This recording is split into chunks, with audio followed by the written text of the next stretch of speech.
Students, welcome back to another session of chemistry. So कैसे हैं आप सभी?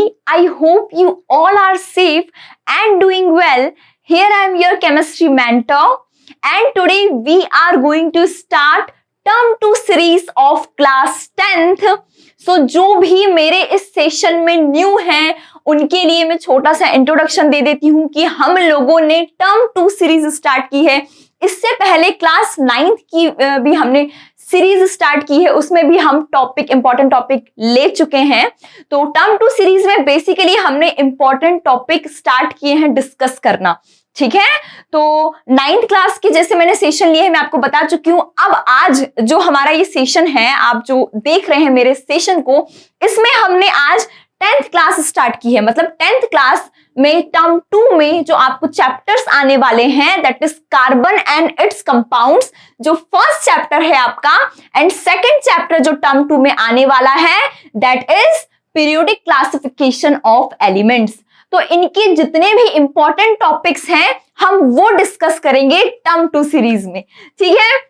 तो अभी आपके सामने लिखा है कोवेलेंट बॉन्डिंग इन कार्बन, मतलब आप समझ गए होंगे कि कार्बन एंड इट्स कंपाउंड्स, जो कि 4th चैप्टर है केमिस्ट्री का, टर्म 2 का, उसका आज हम ये इंपॉर्टेंट टॉपिक डिस्कस करने वाले हैं, ठीक है। तो ये टॉपिक इंपॉर्टेंट है, ठीक है। इसमें से क्वेश्चन आते हैं, बहुत बेसिक है ये, और इसका वेटेज होता है 3 to 4 मार्क्स के क्वेश्चंस आते हैं। तो कैसे भी क्वेश्चन आ जाते हैं, कोवेलेंट बॉन्डिंग तो बहुत ही इंपॉर्टेंट है। आपने लास्ट चैप्टर में जैसे आयोनिक बॉन्डिंग, उसकी प्रॉपर्टीज आपने पढ़ी है, तो हम थोड़ा सा रिलेट भी करेंगे इससे, ठीक है। इसलिए मैं कहती हूँ हमेशा जब भी आप कोई भी न्यू चैप्टर स्टार्ट करें, न्यू टॉपिक स्टार्ट करें, सबसे पहले आप रिवाइज करिए अपने प्रीवियस टॉपिक को या फिर चैप्टर को, क्योंकि कहीं ना कहीं वो आपस में इंटर रिलेट करते हैं, ठीक है, रिलेट करते हैं आपस में। तो हम यहां पर भी देखेंगे। तो विदाउट वेस्टिंग मच टाइम, हम जल्दी से स्टार्ट करते हैं ये इंटरेस्टिंग टॉपिक, ठीक है। So today let's start with very interesting topic, that is bonding in carbon, the covalent bond. अब भाई कार्बन की अगर बात निकली है यहां पर, सबसे पहले हम इंट्रोडक्शन से स्टार्ट करेंगे, है ना। यहां पे बॉन्डिंग की बात निकली है, आप सभी को पता है बॉन्ड क्या होते हैं, आपस में कंबाइन होते हैं और दूसरा ही कोई कंपाउंड का फॉर्मेशन होता है, या तो सेम एलिमेंट के बीच में बॉन्ड का फॉर्मेशन होता है, या डिफरेंट एलिमेंट्स के बीच में भी बॉन्ड का फॉर्मेशन होता है, तो न्यू कंपाउंड बनता है ना। ये सब आप जानते हो कि बॉन्डिंग होती क्या है। अब यहां पर बॉन्डिंग इन कार्बन यहां पर स्पेसिफाई किया है, ठीक है। यहां पे आपको जो ये दिख रहा है, यहां पे स्पेसिफाई किया है कार्बन को, मतलब कि कार्बन में हम बॉन्डिंग पढ़ने वाले हैं। Clear students? अब यहां द कोवेलेंट बॉन्ड ये भी लिखा है भाई। अब देखो, जो हमारा टॉपिक है उसका पहले हम एक कंक्लूजन तो निकाल लें कि भाई ये टॉपिक बोल क्या रहा है हमसे, है ना। तो बॉन्डिंग हमने देख लिया, अब कार्बन देख लिया। अब कार्बन में ही क्यों पढ़ना है कार्बन? तो आप बोलोगे मैम कार्बन तो हम कब से पढ़ते हुए आए, हमने एटॉमिक मास देखा, तब भी हमने 9th क्लास में आपने जब एटॉमिक मास पढ़ा था तो आपने बोला था ना, हमने कहा था कि स्टैंडर्ड जो एटम होता है वो हमें कार्बन ही लिया जाता है ना। C12 आइसोटोप ही लिया जाता है क्योंकि वो अबंडेंट फॉर्म में होता है ना। तो कार्बन जो होता है ना, वो बहुत ही वर्सेटाइल नेचर शो करता है। आप आगे इस चैप्टर में पढ़ोगे, ठीक है, कैसे वर्सेटिलिटी शो करता है कार्बन और क्यों इंपॉर्टेंट है कार्बन। क्लियर? तो अब कार्बन में कोवेलेंट बॉन्ड हम पढ़ने वाले हैं। तो कोवेलेंट बॉन्ड क्या होता है, अब तो उसी के बारे में तो हमें पढ़ना है ना इस चैप्टर में। तो चलिए हम स्टार्ट कर लेते हैं। चलिए, अब स्टार्ट करने से पहले थोड़ा सा मैं और आपसे कुछ इंफॉर्मेशन आपको दे देती हूं मैं। तो अगर आप मेरा न्यू सेशन, अभी आप सेशन में न्यू हैं और अभी पहली बार अगर आप मेरा सेशन देख रहे हैं, तो इसके आगे भी मैं बहुत सारे टॉपिक्स डिस्कस करूंगी, इंपॉर्टेंट टॉपिक डिस्कस करूंगी, जैसा मैं आपको बता चुकी हूं। तो आप लोगों को पता कैसे चलेगा कि कौन सा टॉपिक मैं स्टार्ट कर रही हूं, इंपॉर्टेंट टॉपिक, हम डाउट्स क्लियर कैसे करेंगे साथ में मिलके, राइट। तो उसके लिए आपको चैनल को सब्सक्राइब करना पड़ेगा ना। तो जल्दी से अभी सब्सक्राइब कर दो और अपने फ्रेंड्स को भी बोल दो ये जो आप सेशन देख रहे हैं ना, इसकी लिंक अपने फ्रेंड सर्कल में भी शेयर कर दो ताकि वो भी बेनिफिट ले सकते हैं, उनके भी सारे कॉन्सेप्ट क्लियर हो जाएंगे। क्योंकि यहाँ मैं क्या करवाती हूँ, मैं हमेशा कॉन्सेप्चुअल लर्निंग पे फोकस करती हूँ, ठीक है। तो आपके सारे डाउट्स तो क्लियर होंगे ही होंगे, लेकिन आपको इस टॉपिक से कैसा भी क्वेश्चन अगर एग्जाम में आ जाता है तो आप बहुत अच्छे से लिख सकते हैं। ये बहुत एडवांटेज होता है अगर हम कॉन्सेप्चुअल लर्निंग पर फोकस करते हैं तो, है ना। तो कॉन्सेप्ट क्लियर करेंगे हम सारे जितने भी कॉन्सेप्ट हैं, ताकि आप कैसे भी क्वेश्चन के आंसर कर सकते हैं, ठीक है। चलिए, अब कंटेंट्स है आपके सामने, यहाँ पे कंटेंट्स की आउटलाइन देके रखी है, मतलब कि इस टॉपिक के अंदर हम कौन कौन से कंटेंट को कवर करने वाले हैं। तो फर्स्ट ऑफ ऑल डेफिनेशन से हम स्टार्ट करेंगे। किसी भी टॉपिक के पहले सबसे जरूरी क्या है, इंट्रोडक्शन पार्ट, जो मैंने आपको बता दिया। इंट्रोडक्शन में बॉन्डिंग है भाई, कार्बन में है बॉन्डिंग, अब कार्बन में स्पेसिफाई भी कर दिया उन्होंने कोवेलेंट बॉन्डिंग। तो और भी कोई सी बॉन्डिंग होती है क्या? यस होती है, वो हम भी रिलेट करेंगे आगे, है ना। तो हमने इसको थोड़ा सा एलाबोरेट कर दिया है। अब यहाँ पे कंटेंट में हम डेफिनेशन भी डिफाइन करना पड़ेगा आपको केमिस्ट्री की लैंग्वेज में। आप ऐसे थोड़ी लिख के आ जाओगे एग्जाम में डेफिनेशन कुछ भी, है ना। तो डेफिनेशन प्रॉपर, देन उसकी प्रॉपर्टीज पे हम जाएंगे, ठीक है। ये एक्चुअली किसी भी टॉपिक को याद रखने के लिए, उसको करने के लिए ना एक आउटलाइन होती है, ठीक है। तो कंटेंट्स में आपको उस टॉपिक की आउटलाइन मिल जाती है। Then types of covalent bond, कितने टाइप्स के होते हैं, further will move into the topic and then will see, okay. Formation of methane, representation of a bond, किस तरह से बॉन्ड का फॉर्मेशन होता है, कैसे होता है बॉन्ड का फॉर्मेशन, क्यों हुआ भाई कोवेलेंट बॉन्ड, क्या है कार्बन में ऐसा नया, ठीक है। वो सारी चीजें हम देखने वाले हैं। So covalent bond formation in methane, अब कुछ एग्जांपल्स के साथ भी हम समझेंगे कि मीथेन का स्ट्रक्चर क्या होता है, कैसे कोवेलेंट बॉन्डिंग होती है मीथेन में, राइट। अब यहाँ डबल बॉन्ड फॉर्मेशन भी बताया है कार्बन में, है ना। ट्रिपल बॉन्ड फॉर्मेशन भी है कार्बन का। तो ये डबल बॉन्ड भी करता है, ट्रिपल बॉन्ड भी करता है, यही नेचर शो करता है क्या, वर्सेटाइल नेचर कार्बन का, है ना। चलो आगे हम बढ़ते हैं जल्दी से, और बहुत ही एनर्जी के साथ, इंटरेस्ट के साथ हम स्टार्ट करते हैं। सो डेफिनेशन आप लोगों के सामने लिखी है। अब डेफिनेशन के पहले ना डिफाइन तो हम चलो कर देंगे, लेकिन इससे पहले ना हम अपनी लैंग्वेज में थोड़ा सा समझ लेते हैं इसे, है ना। अपनी लैंग्वेज में कैसे समझेंगे? अब भाई कोवेलेंट बॉन्ड है, मैं आपको एक एग्जांपल देती हूँ, बहुत ही अच्छा सा एग्जांपल है कि कार्बन ने क्या एक्चुअली डिसाइड किया है। कार्बन ने क्या डिसाइड किया है कि उसको कोवेलेंट बॉन्ड बनाना पड़ा। ऐसा कैसा नेचर होता है कार्बन का? आपने इससे पहले आयोनिक बॉन्ड पढ़ा है, 9th क्लास में भी आपने आयोनिक बॉन्ड देखा है, और उसमें आपने एग्जांपल देखा था, पता है क्या, NaCl। इसको आपने क्यों बोला था आयोनिक बॉन्ड? क्योंकि यहाँ पर Na+ होता है और Cl- होता है। अब Na के ऊपर प्लस चार्ज क्यों आया, पॉजिटिव चार्ज क्यों आया? क्योंकि Na ने ना उनके जो वैलेंस इलेक्ट्रॉन थे ना, पहले तो आपको इसको इलेक्ट्रॉनिक कन्फिग्रेशन निकालना पड़ेगा, उसके भी पहले अगर आप जाओगे तो इसका आपको एटॉमिक नंबर बताना पड़ेगा। किसका? सोडियम का। कितना होता है? 11 होता है। ये सारी चीजें हमने आयोनिक बॉन्ड में पढ़ी, हम ज्यादा डिटेल में नहीं जाएंगे क्योंकि हमें यहाँ कोवेलेंट बॉन्ड पढ़ना है, ठीक है। हम थोड़ा सा बस रिलेट कर रहे हैं। तो आयंस में, आयोनिक बॉन्ड में आयंस का फॉर्मेशन होता है, और यहाँ पहले इलेक्ट्रॉनिक कन्फिग्रेशन निकाला जाता है। जो भी वैलेंस इलेक्ट्रॉन होते हैं उन्हें अपना ऑक्टेट कंप्लीट करना होता है।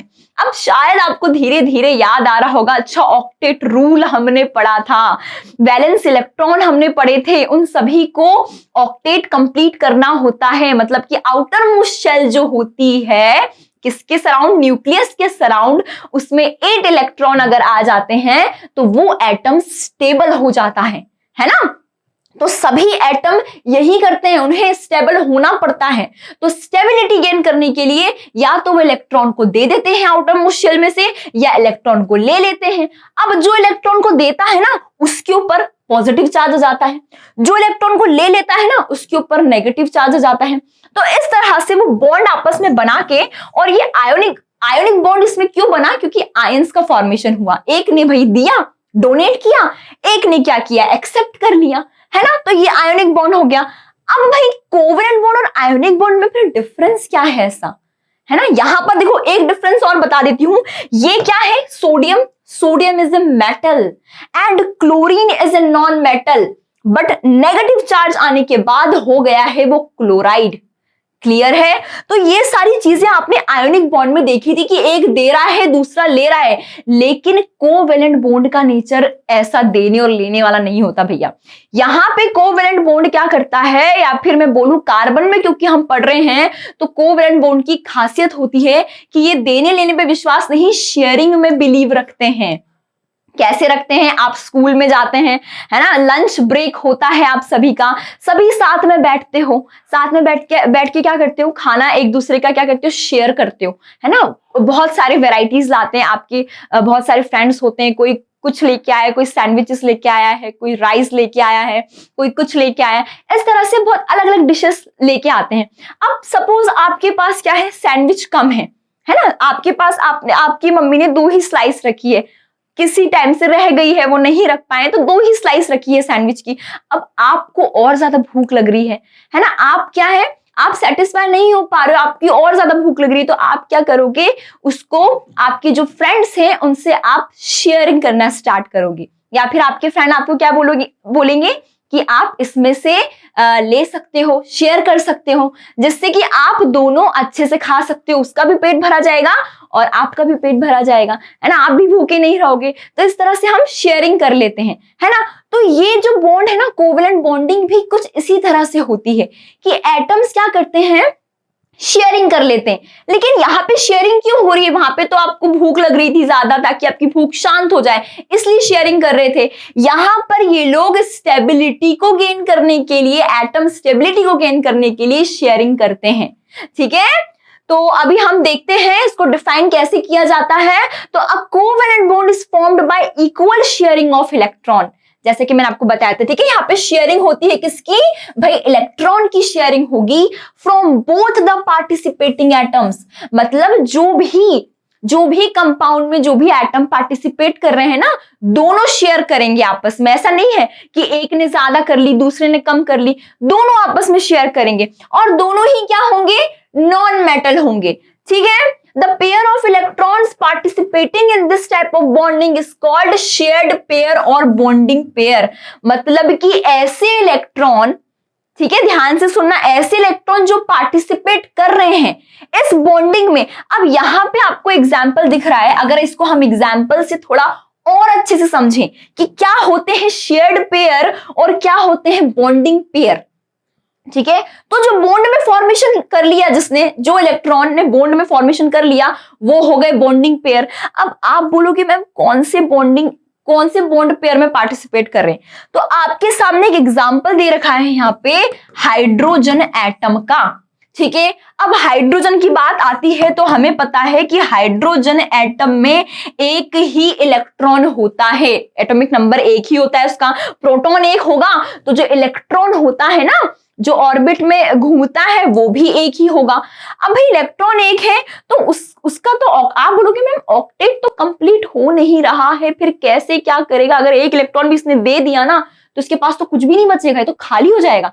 तो भाई एक और चीज हमने पढ़ी थी वहां, अगर थोड़ा सा रिकॉल करोगे आप 9th क्लास का, तो यहाँ पे हमने देखा था जो हाइड्रोजन होता है ना, अगर हाइड्रोजन एक इलेक्ट्रॉन और ले ले, मतलब कि डुप्लेट कॉन्फ़िगरेशन भी स्टेबल ही होता है। ठीक है, अगर वो डुप्लेट, अगर वो उसने डुप्लेट अटेन कर लिया कॉन्फ़िगरेशन, तब भी वो स्टेबल हो सकता है।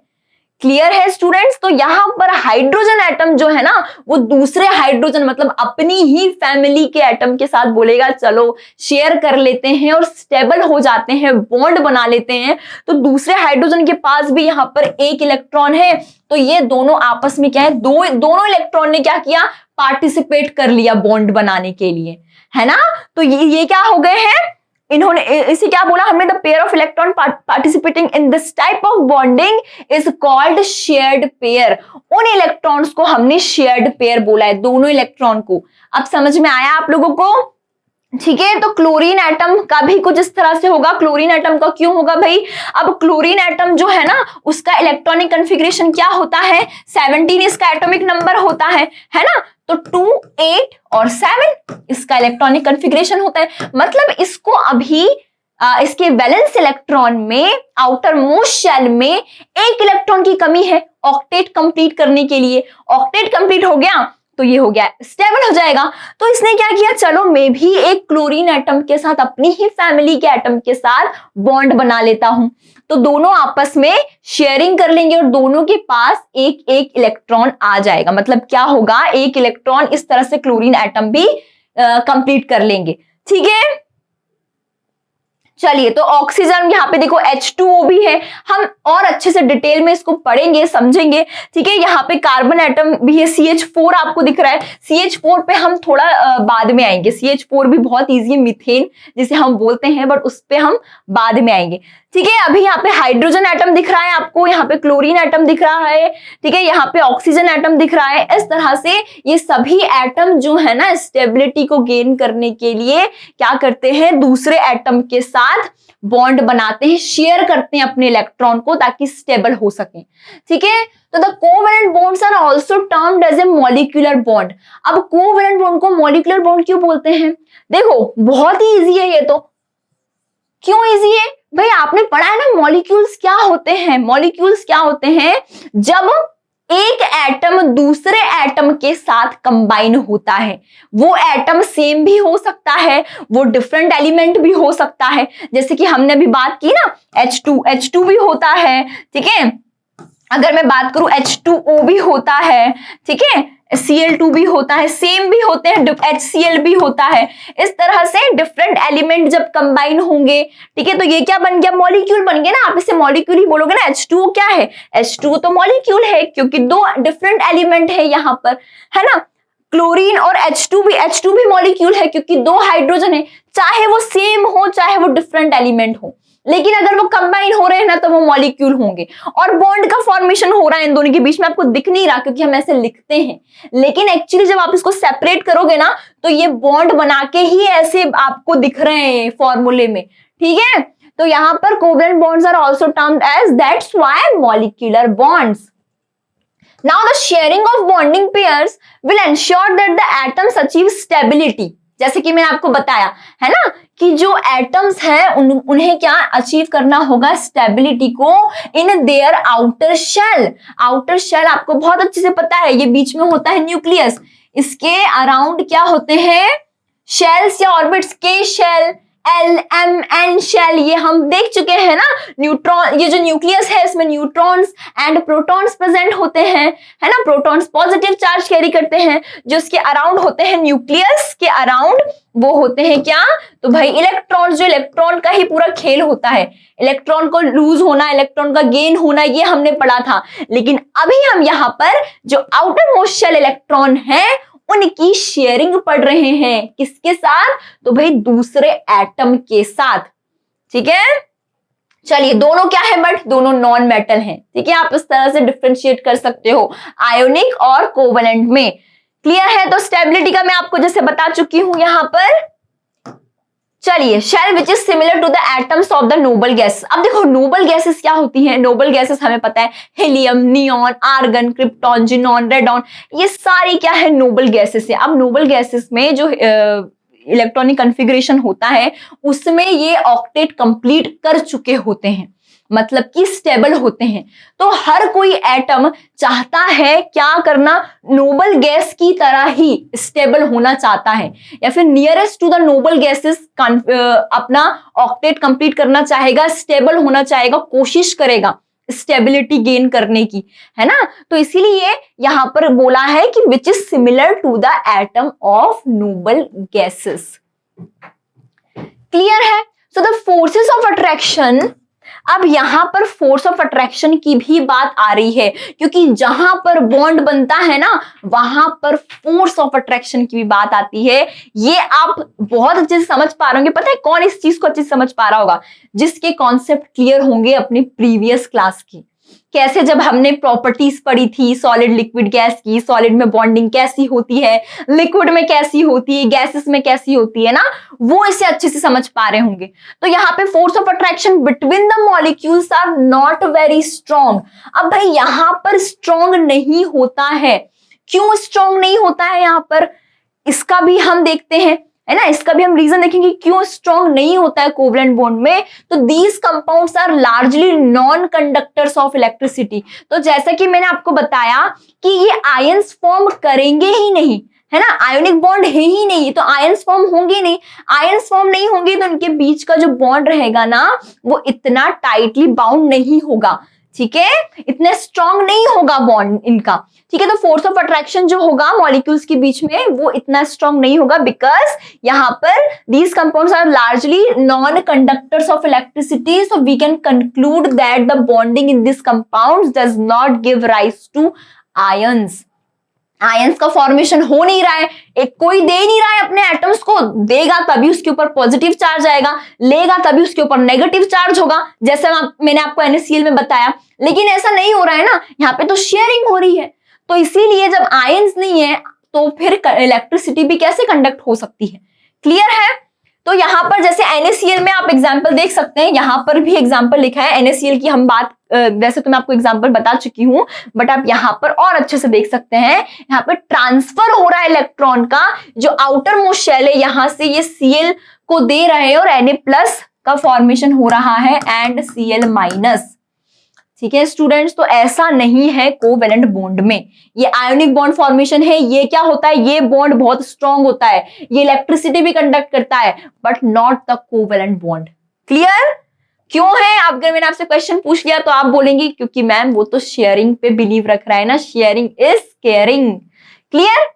चलिए अब प्रॉपर्टीज पे आ जाते हैं हम कि प्रॉपर्टीज क्या होती है। अब कार्बन कंपाउंड्स की हम प्रॉपर्टीज की बात करेंगे, क्योंकि जो हम कोवेलेंट बॉन्ड पढ़ रहे हैं ना वो हम कार्बन में ही पढ़ रहे हैं। तो कार्बन क्या है, वर्सेटाइल नेचर होता है कार्बन, हमारे बॉडी में भी कार्बन ही प्रेजेंट होता है, ऑर्गेनिक मॉलिक्यूल्स है भाई, कार्बन है ना। तो यहाँ पर जो मोस्ट कार्बन कंपाउंड्स है ना वो पुअर कंडक्टर होते हैं इलेक्ट्रिसिटी के, ये तो हम चलो देख चुके हैं। These compounds have low melting in boiling point. अब लो मेल्टिंग बॉइलिंग पॉइंट अब तो आप बहुत अच्छे से समझ गए होंगे कि भाई स्ट्रॉन्ग बॉन्ड इतना नहीं होता है, जो बॉन्ड स्ट्रॉन्ग होता है उसको ज्यादा टेम्परेचर देने की जरूरत होती है ना, उसका मेल्टिंग बॉइलिंग पॉइंट ज्यादा होता है। लेकिन यहाँ पे बॉन्ड ही स्ट्रॉन्ग नहीं है तो दैट्स वाई इनका जो बॉइलिंग और मेल्टिंग पॉइंट है वो कम ही रहेगा, ठीक है, as compare to ionic compounds, ठीक है। तो हमने कंपेयर भी कर दिया उनको आयोनिक कंपाउंड से,